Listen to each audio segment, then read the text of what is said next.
श्री शिवाय नमस्तुभ्यम हर हर महादेव। देखिए दोस्तों, आप सभी जानते हैं कि अभी गुप्त नवरात्रि के बहुत ही पवित्र और पावन दिन चल रहे हैं और नवरात्रि के इन्हीं दिनों में कल है सोमवार का दिन। देखिए, नवरात्रि के दिनों में जब भी सोमवार का दिन पड़े तो हमें 2 बाती वाला दीपक का एक चमत्कारिक उपाय अवश्य ही करना चाहिए, यानी कि शिव और शक्ति का चमत्कारिक उपाय करना चाहिए। देखिए, विशेषकर यह जो उपाय है नवरात्रि के सोमवार के दिन ही किया जाता है और इसी के साथ में आप इस उपाय को मंगलवार के दिन नवरात्रि की अष्टमी की तिथि पर और नवरात्रि की नवमी तिथि पर भी कर सकते हैं। देखिए, आज के इस पूरे ही वीडियो में हम 3 बहुत ही सुंदर से और प्यारे से उपायों के बारे में बात करेंगे। देखिए, सबसे पहला जो शिव और शक्ति का उपाय होगा वो आपको 2 बाती का दीपक लगाना है और शिव और शक्ति का यह जो उपाय है आपकी हर प्रकार की मनोकामना को परिपूर्ण करेगा।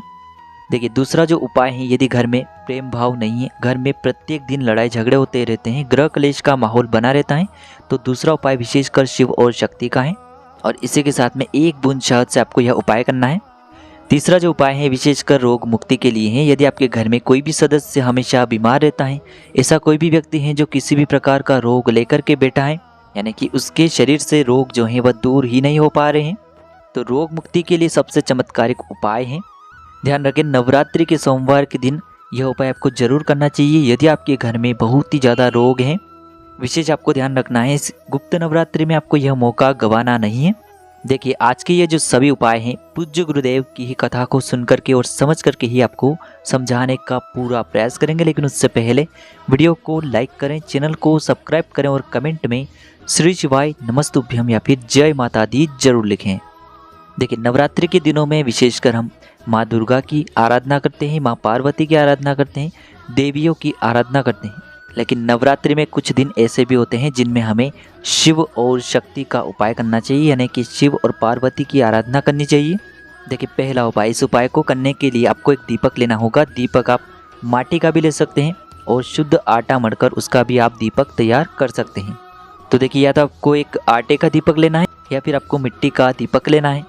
अब देखिए दोस्तों, इस दीपक में आपको रुई की बत्ती का प्रयोग करना है, लेकिन आपको रुई की 2 बातियां बनानी हैं और उन दोनों ही बातियों को आपस में मिला करके एक बाती तैयार करनी है। रुई की 2 बातियां लेनी है, दोनों बातियों को आपस में मिला करके एक बाती तैयार करनी है।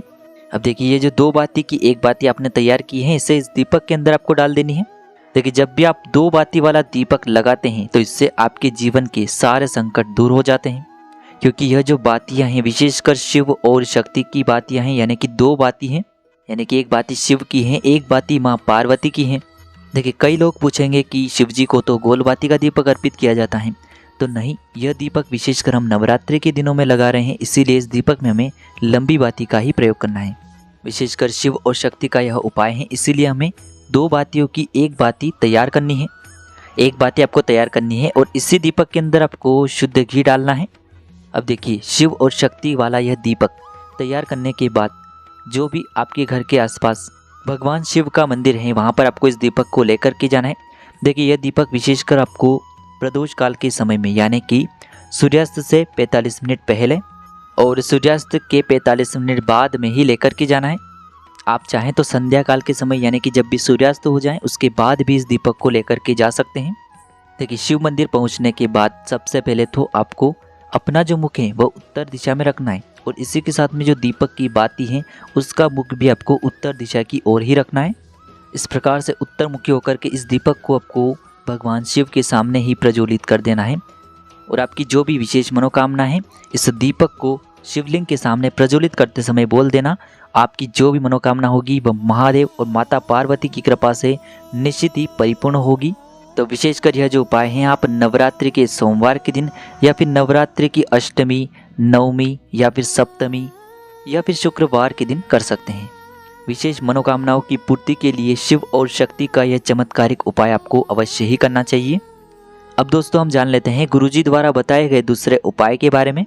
देखिए, आपके घर परिवार में बहुत ही ज़्यादा क्लेश हैं, घर परिवार में बहुत ही ज़्यादा लड़ाई झगड़े होते हैं, घर में कोई भी व्यक्ति एक दूसरे से अच्छे से बात नहीं करता है, तो शिव और शक्ति का यह दूसरा उपाय है। देखिए, इस उपाय के लिए आपको 1 बूंद शहद लेना है, मात्र आपको 1 बूंद शहद लेना है और आपके घर से जो भी क्लेश होगा वह निश्चित ही इस उपाय से दूर होगा। इसी के साथ में आपको एक तांबे के पात्र के अंदर शुद्ध जल लेना होगा। देखिए सबसे पहले तो आपको ये दोनों ही सामग्रियाँ लेकर के भगवान शिव के मंदिर में पहुंच जाना है। अब देखिए सबसे पहले तो आपको अपने सीधे हाथ की चीटी उंगली के पास वाली जो भी उंगली है उसमें आपको यह शहद लेना है। देखिए आप सभी को पता है कि शिवलिंग जहाँ से जुड़ा हुआ होता है वह माता पार्वती का हस्तकमल होता है, यानी कि शिवलिंग जहाँ पर रखा हुआ होता है उसे ये माता पार्वती का कटी वाला भाग कहते हैं। तो माँ पार्वती का जो कटी वाला भाग होता है उस पर आपको शहद का लेपन करना है, यानी कि कटी वाले भाग के चारों तरफ आपको अच्छे से शहद का लेपन कर देना है। देखिए यह कटी वाला भाग जो है वह भगवान शिव और माता पार्वती को जोड़ने का कार्य करता है। देखिए जब भी आप ये उपाय करेंगे तब आपके मन में यही भाव रहना चाहिए कि जिस प्रकार से माता पार्वती भगवान शिव हमेशा के लिए साथ हैं, उसी प्रकार से हमारे बीच में जो भी लड़ाई झगड़े चल रहे हैं वह सभी महादेव और माता पार्वती की कृपा से दूर हो और हमारे बीच में प्रेम का भाव बने, इस प्रकार से कामना करनी है। आपके घर में जिस भी वजह से क्लेश होता है उसे दूर करने के लिए आपको माता पार्वती से भगवान शिव से दूर करने की प्रार्थना करनी है। और इस दिव्य नवरात्रि में आपको यह पावन सा उपाय करना है।